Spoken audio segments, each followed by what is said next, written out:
This is Corona Reviews, and welcome to the Kobe Project. Wait, hold on, you heard that? Go, man. Let's go. Give y'all something.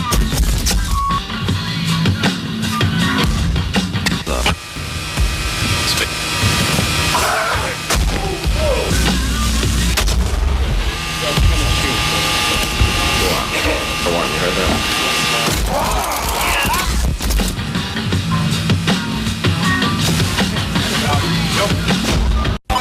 Let's have some fun, fellas. Welcome back, everyone. That is right. You saw it in the little intro. What we got today is quite a surprise. Today, we're going to be reviewing the Adidas Kobe 2. So this is the Kobe from the Adidas line, the Kobe 2, and you can see the little logo right there. This is not a reissue, not one from 2025 or anything like that. These are the ones from back 2001, 2002, man. So that's how old these are, but I really wanted to get a review out for these. I'm back. Sorry for the delay. Been injured a little bit, dealing with some stuff, trying to recoup, just come back healthy. And I'm gonna go ahead and finish out this series with all the Nike Kobe's and a couple other surprise Kobe's. If you guys wanna see that, let me know. Shoot the comments, give me some likes, but let's get into this review. So you see I got the black colorway here, or I think they would call it the charcoal.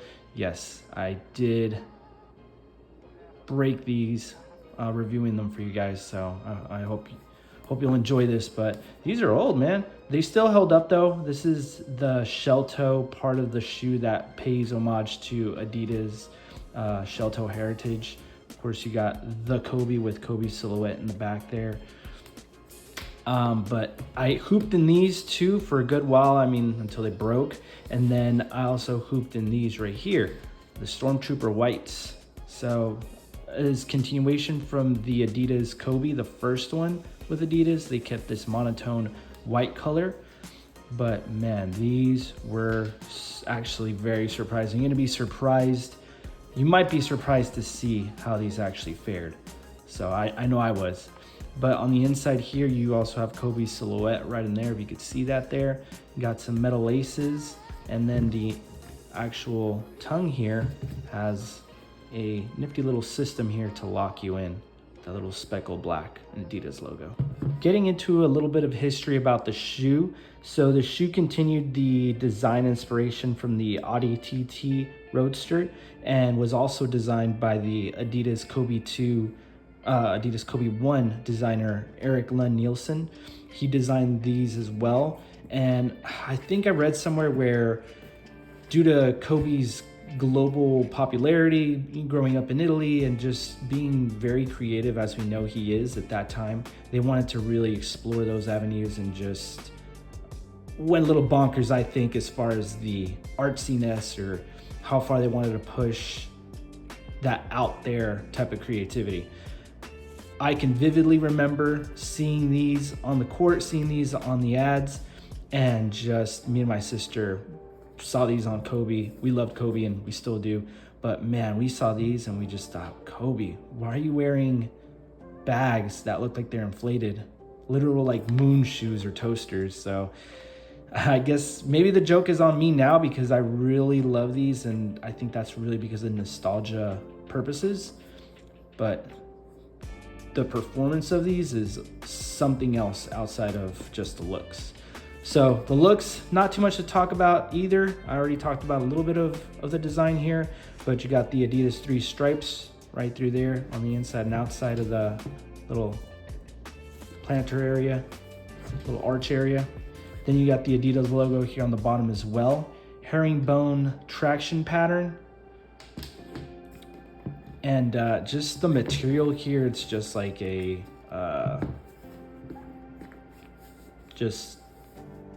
don't know, very plasticky one-piece material. It feels like it feels exactly like what it looks like and what would expect, except for the little inside tongue area that actually locks you down pretty well. So overall, starting with the traction, I was extremely surprised. I could not believe it. Herringbone traction really is one of the best traction patterns that you could possibly get. I mean, they had that definitely correct from the 90s. And the traction on these, as you see, or you'll see in the video, was spot on. And these are, think about it, these are a 24-year-old shoe. Traction was still holding up very well. I didn't feel like I was slipping at all. On one of the worst courts, I'm sorry, my court is not very clean, but on one of the dirtier courts that you will play in, and these were still doing the job. These were excellent. As far as cushioning is concerned, I'm not 100% sure what kind of cushioning system they use. It felt like you were actually pretty low to the ground. These are low tops, believe it or not, or it looks like they're mid, but when you put them on and you actually feel where you're at from the court, you get a lot of good court feel and a lot of good mobility through the ankle. So cushioning was, I would say, minimal, and I'm taking into account these are 24-year-old shoes. But at the same time, I don't think they have the tech that you would see obviously nowadays. These look like bricks, and if you feel them in hand, they're just super heavy. And actually, I'm gonna go ahead and see how much they weigh. Okay, let's see how much they weigh here. 1 pound, 3 ounces. If I'm going to compare the Adidas Kobe 2 to any modern day hoop shoe today, it actually has to be the Adidas AE1 for sure. So funny comparison, but let me explain. So the Adidas Kobe 2 and even the 1 really reminds me as sort of a precursor to the AE1, and just everything that Kanye did with Adidas and the Yeezy line. I feel like parts of the elements were taken from there, and it was definitely a shoe that was ahead of its time. But if you just consider how much the AE1 actually weighs as well and how it plays. So you got 1 pound and almost 2 ounces in a size 9.5 US. Just, it plays, if I feel like the same. The comfort, the cushioning I wouldn't say, but actually just the lockdown and how it feels, and some of the weight is the same things that I experienced here with the AE1. And that's not a negative thing. It's just a fun shoe to play in, and it's something that you don't see many people in, and I personally really like it. So the scores I would give the Adidas Kobe 2 would be, starting off with traction, a solid 8 out of 10. It did the job. It was very reliable. I was super surprised. Not too much, not overdoing it at all, but very reliable and just worked exactly like it should. The cushioning, I would have to give it a 6 out of 10. It wasn't hurting on my feet or anything like that. It did provide some cushioning, not too much, good court feel, but I mean, you could tell it didn't really have very much to speak of. The lockdown, I would give it a solid 8 out of 10. Kept your foot contained, kept it in place, and never had to think about it again. And then the comfort, I would have to give it a 8 out of 10 as well. This is a comfortable shoe. If anything else, I mean, you could literally wear this. Nowadays, I think you could wear this out just casually. Maybe. We'll see. I don't know. Because they may fall apart and they also look crazy. So good luck trying to pull something else off.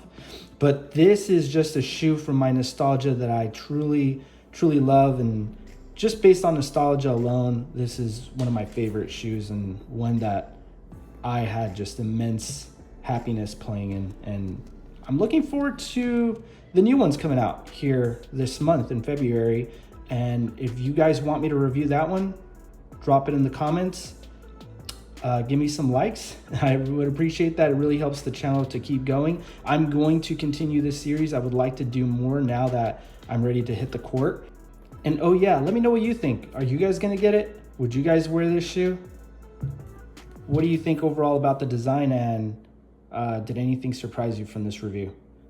Appreciate it, y'all. Have a great day. Peace.